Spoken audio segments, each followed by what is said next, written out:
नमस्कार, होमबिल टीवी भारत में आपके स्वागत है। राजस्थान के बीकानेर से बड़ी खबर सामने आ रही है। केंद्रीय कानून मंत्री अर्जुन राम मेघवाल ने प्रधानमंत्री नरेंद्र मोदी की अपील का समर्थन करते हुए पेट्रोल डीजल की खपत कम करने को जोर दिया। और अर्जुन राम मेघवाल ने कहा है कि वैश्विक स्तर पर बनी विपरीत परिस्थितियों को देखते हुए प्रधानमंत्री मोदी ने देशवासियों से ईंधन की बचत करने की अपील की है। उन्होंने कहा है कि इसी संदेश को आगे बढ़ाने के लिए उन्होंने फैसला किया है कि बीकानेर में अपने कार्यक्रमों के दौरान सरकारी गाड़ी की बजाय ई रिक्शा का इस्तेमाल करेंगे। और केंद्रीय मंत्री ने इससे ऊर्जा बचत और संसाधनों के जिम्मेदार उपयोग की दिशा में एक छोटा लेकिन जरूरी कदम बताया। और प्रधानमंत्री की अपील के बाद भाजपा नेताओं और कई राज्यों की सरकारें द्वारा ईंधन बचत और सादगी को लेकर अलग अलग पहल देखने को मिल रही है।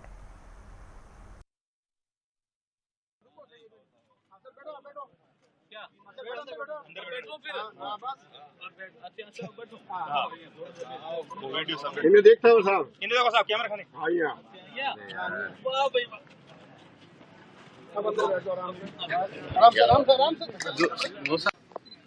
देखिए, अंतर्राष्ट्रीय स्तर पर जो परिस्थितियां बनी,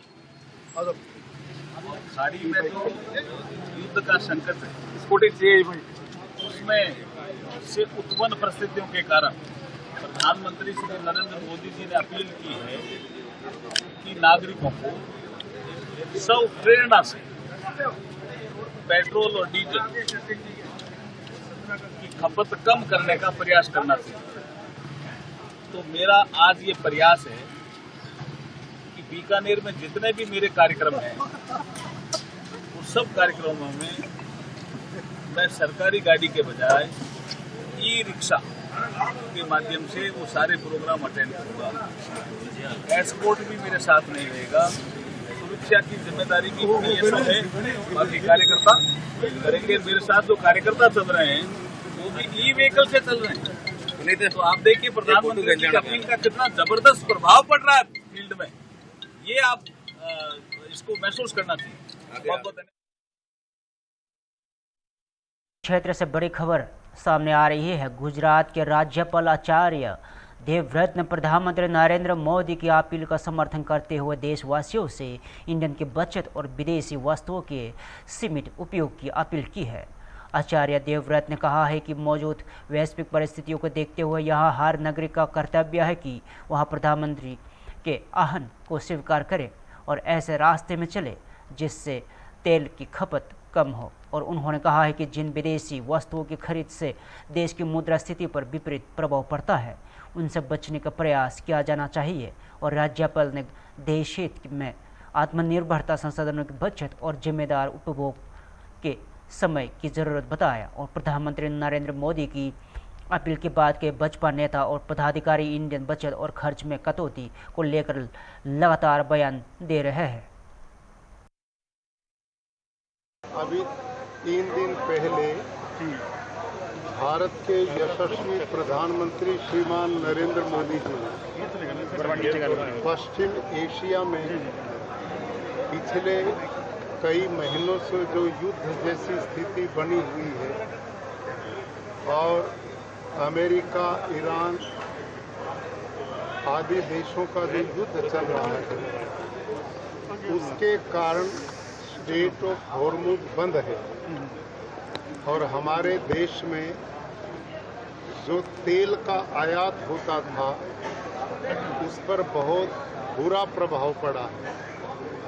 ऐसी स्थिति में हम सब देशवासियों का परम कर्तव्य बनता है कि प्रधानमंत्री जी के आह्वान को स्वीकार करते हुए हम अपने देश में उस रास्ते पर चलें जिससे तेल कम से कम हम कम खर्च कर पाएं और जिस खरीद से हमारी मुद्रा स्थिति पर विपरीत प्रभाव पड़ रहा है, ऐसी कोई भी विदेशी वस्तु हम ना खरीदें, स्वदेशी की ओर बढ़ें ताकि देश आत्मनिर्भर, सशक्त और मजबूत हो सके।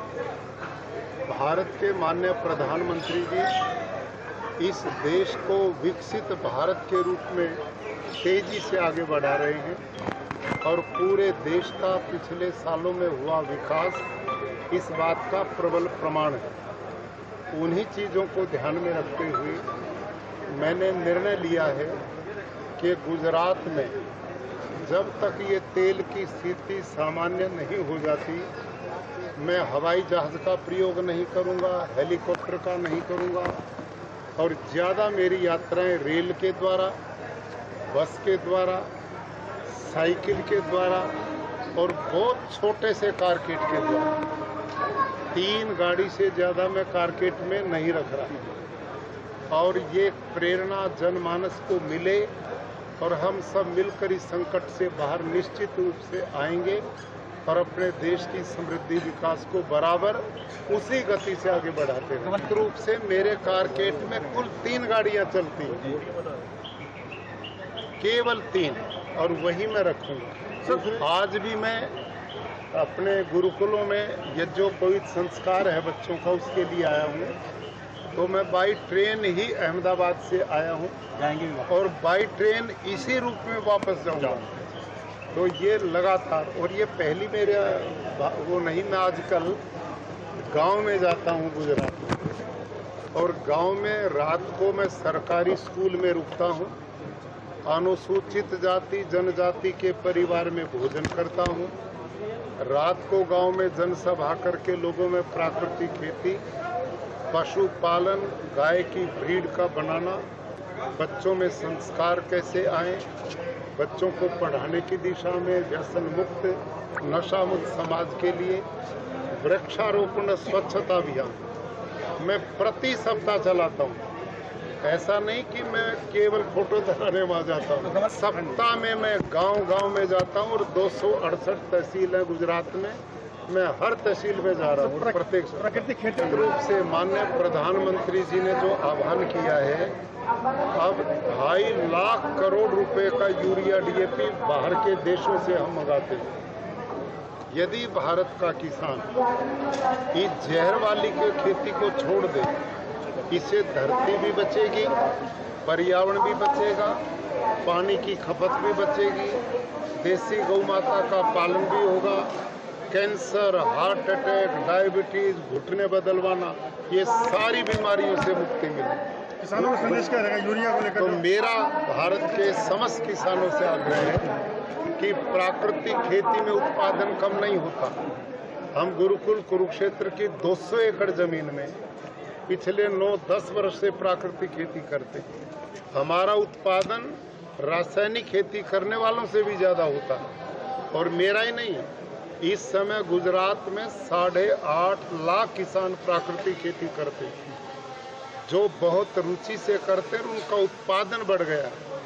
ऐसे सैकड़ों नहीं हजारों किसान हैं जो 1-1 एकड़ में प्राकृतिक खेती से 5 लाख से लेकर 8 लाख रुपया तक वार्षिक बचत करते हैं। मैंने सभी वाइस चांसलर्स को चिट्ठियां लिखी हैं कि वो कम से कम सप्ताह में 1 दिन किसी भी प्रकार का व्हीकल प्रयोग ना करें, इलेक्ट्रिकल व्हीकल को छोड़ करके साइकिल पे आएं और सार्वजनिक वाहनों पे आएं, और प्रयास रहे कि इस संकट के काल में ज़्यादा से ज़्यादा तेल का प्रयोग जिस वाहन में न उसका।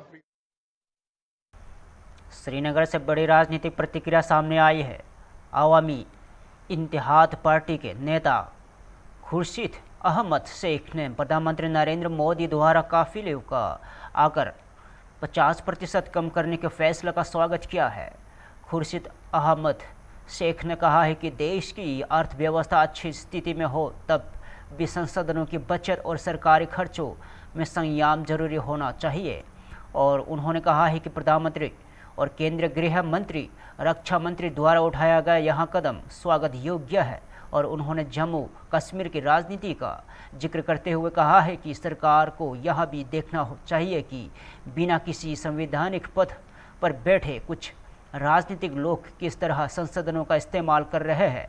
अवामी इत्तेहाद पार्टी नेता ने कहा है कि सुरक्षा और राष्ट्रीयता के नाम पर कहीं सरकारी धन का अत्यधिक खर्च तो नहीं हो रहा है, इसकी समीक्षा होना चाहिए और प्रधानमंत्री के काफिले में कटौती के फैसलों पर देश भर में राजनीतिक प्रतिक्रियाएं सामने आ रही है।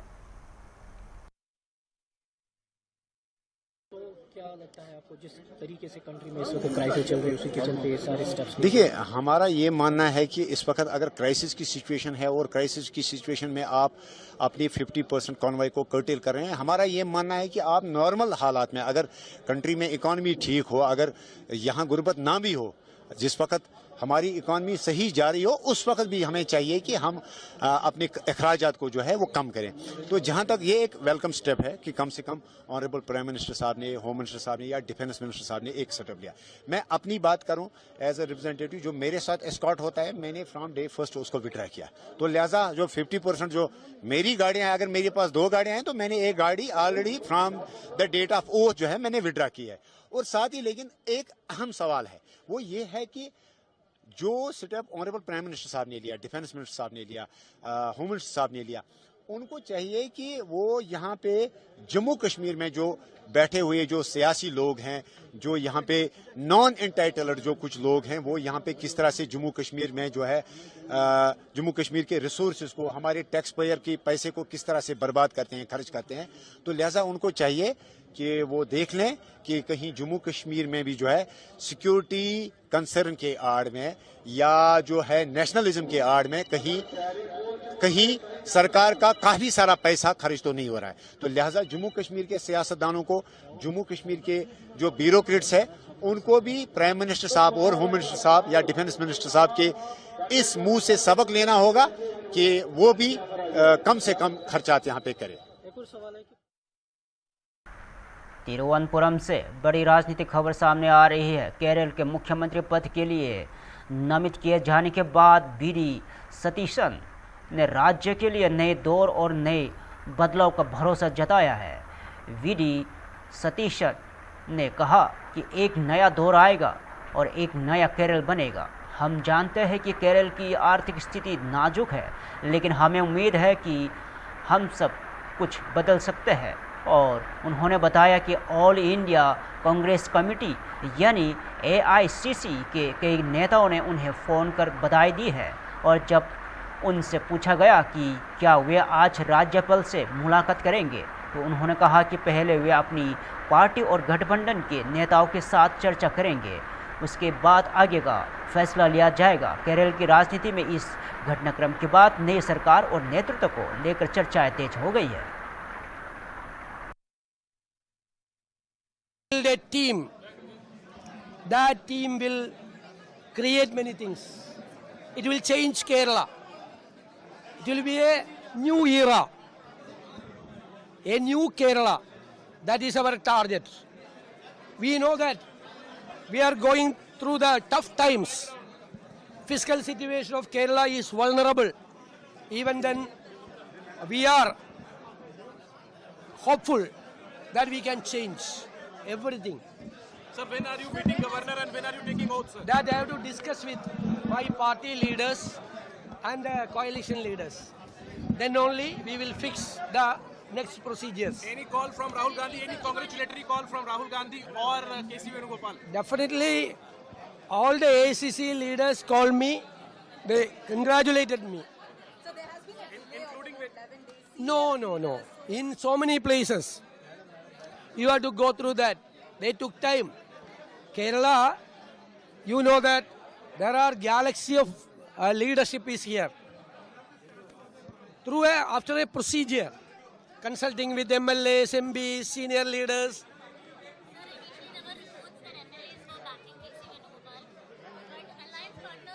All these newses were created by you, the media people. I cannot answer. How will you handle MLA support? How will you gather MLA support, and is it a challenge for you? Who told you I don't have any MLA support? Who told you? CM, you on all this support. You are all creating So when is the swearing in? So when can we expect the swearing in? that after having discussion with the other. Meeting the governor? Today you are meeting the governor? Not decided so far. I have to consult with my leaders and to the coalition leaders. CLP is happening today. Yeah, definitely, CLP is happening.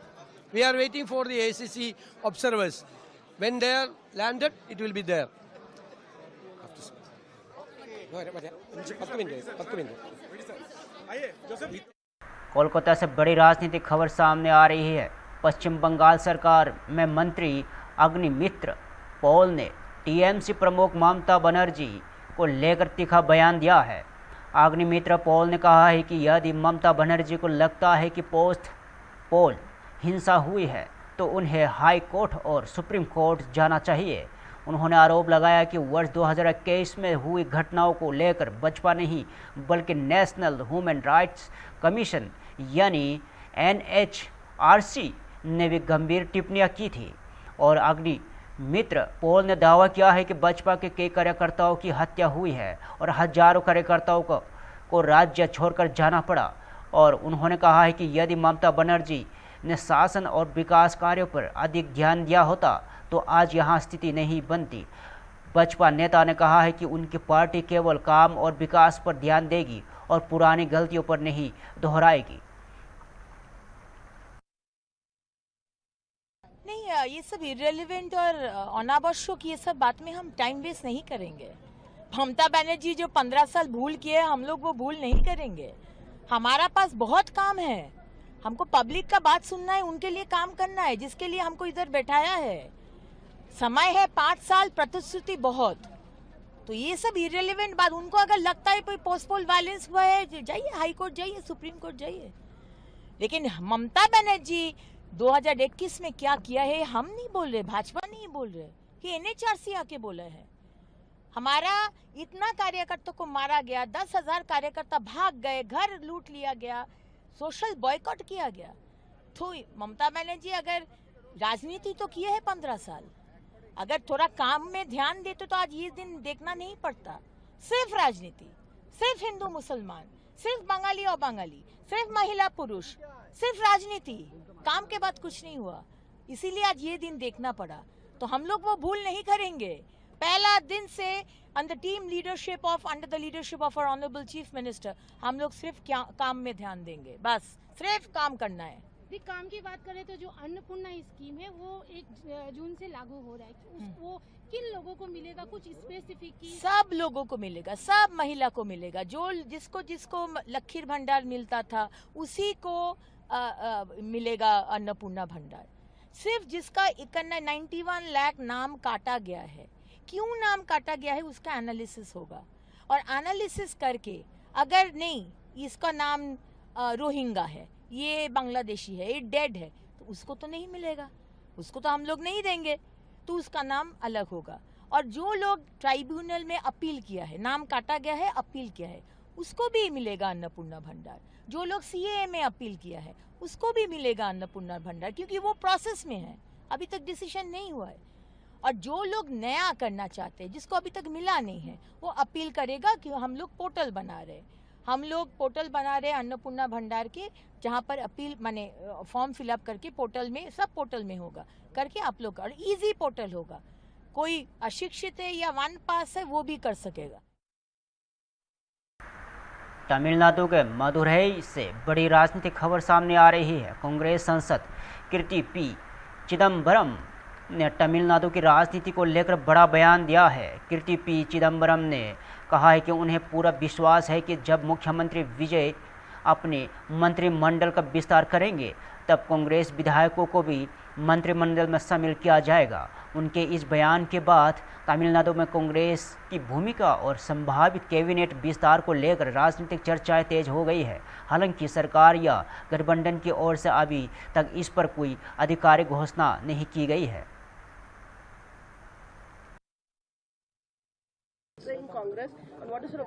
See, I've answered this before. It's a very unfair and harsh criticism. The Congress party is supporting the people's mandate. The Congress was in alliance with the DMK before the election and we faced the election unitedly. But the mandate from Tamil Nadu is for a government to be headed by Mr. Vijay and by the TVK. And since the TVK does not have a majority on its own, it sought the aid and assistance of other secular political parties. In that way, they approached the Congress party, and the Congress party has extended support, and we will also be participating in government in due course. In the accusation of backstabbing the DMK is a very unfair comment. The Congress party is not denying the opportunity for the DMK to form a government. The DMK is in no position to form a government. So by the Congress party moving away from the DMK and supporting the TVK is not denying the DMK of an opportunity to form government.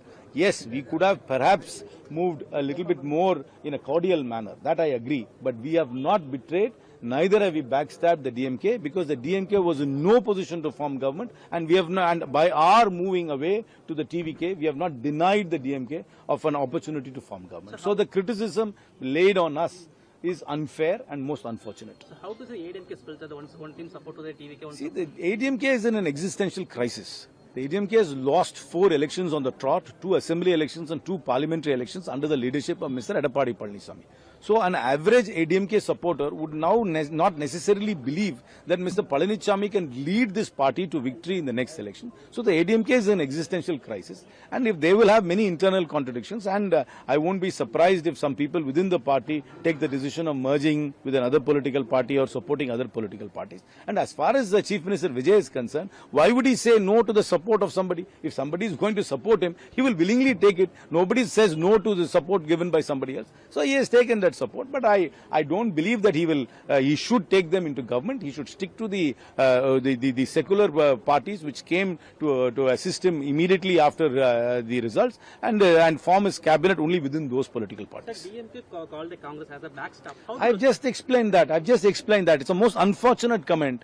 The DMK was in no position to form a government. By the Congress moving away from the DMK, the TVK, we are not denying the DMK of an opportunity to form government. Yes, we fought the election with the DMK, but that alliance did not get the requisite numbers. The TVK was the single largest party. The mandate from the people of Tamil Nadu is for a government headed by Vijay and by the TVK. The TVK needs the aid and assistance of other political parties, and they reached out to the Congress party. The Congress party has extended that support. Yes, we could have perhaps moved a little bit cordially away from the DMK, but we have not denied the DMK of an opportunity to form government. So this accusation that we backstab them or pull the rug under their feet is all mostly most unfortunate comments. Will you part of the cabinet, sir? Yes, Congress party will participate. Once the Chief Minister expands his cabinet, I am sure members of the Congress legislature party will be inducted into the cabinet. How do you see the administration style and the leadership? No, he's just been elected a Chief Minister a few days ago. He's only won the confidence vote yesterday. I mean, I welcome the fact that he is meeting political leaders across the spectrum, and it's a good start. It's too early to pass judgment, and it's too early for you to ask me that question. फिलहाल के लिए इतना ही। ताज़ा खबर देखते रहे हम बोलते हुए भारत।